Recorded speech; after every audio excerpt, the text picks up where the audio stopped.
बिस्मिल्लाहिर्रहमानिर्रहीम जी। मलिक सिराज अहमद। ये इस वक्त हम कुंडल शाही खड़े हुए हैं।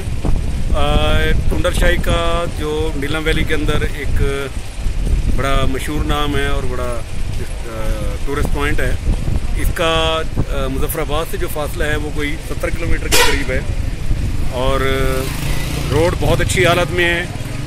ये ब्रिज आप क्रॉस करते हैं, ब्रिज क्रॉस करने के बाद ये जो रास्ता आपका, ये जो वैगन आ रही है और ये जो रास्ता है ये आपका जा रहा है अपना 8 मकाम और कैरन की तरफ, और इसके साथ ही ये रास्ता जा रहा है आपका जागरान की तरफ। तो जागरान का प्रोग्राम है हमारा स्टे करने का। यहाँ पर ही इन्होंने एक मैप दिया हुआ है, ये आप देख सकते हैं कुंडल शाही। और यहाँ से आप अगर राइट होंगे तो आप 8 मकाम और फिर शारदा की तरफ जाएंगे। अगर आप लेफ्ट होंगे तो फिर आप कुंडल शाही, कुटन और जागरान की तरफ जाएंगे।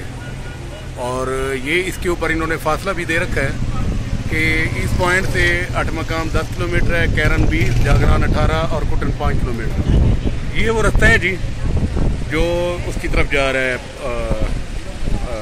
जागरान की तरफ जा रहा है। तो हमारे टूरिस्ट हैं यहाँ पर, बाइकर हैं, काजी मंसूर साहब एडवोकेट हैं। हाँ जी, कहाँ का प्रोग्राम है आपका? प्रोग्राम जी कुटन और फिर उसके बाद जागरान। जागरान करेंगे। हाँ।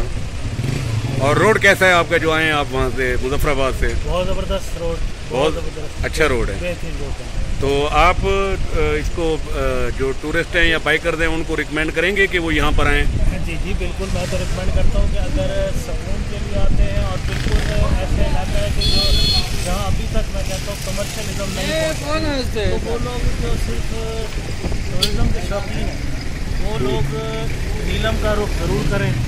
यहाँ एक तो हर चीज़ के रेट बहुत अच्छे हैं, वेदर बहुत अच्छा है, ना बहुत ज़्यादा सर्दी है और ना ही गर्मी है, तो बहुत अच्छी जगह, बहुत अच्छी है।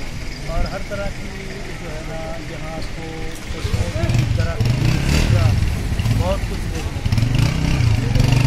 शुक्रिया जी। तो दोस्तों, अगर नीलम आए तो जागरान ज़रूर आप विजिट करें। जागरान एक ऐसा हिस्टोरिकल पॉइंट, एक जब आप जाएंगे तो यकीनन आपको अच्छा लगेगा। Thank you ji.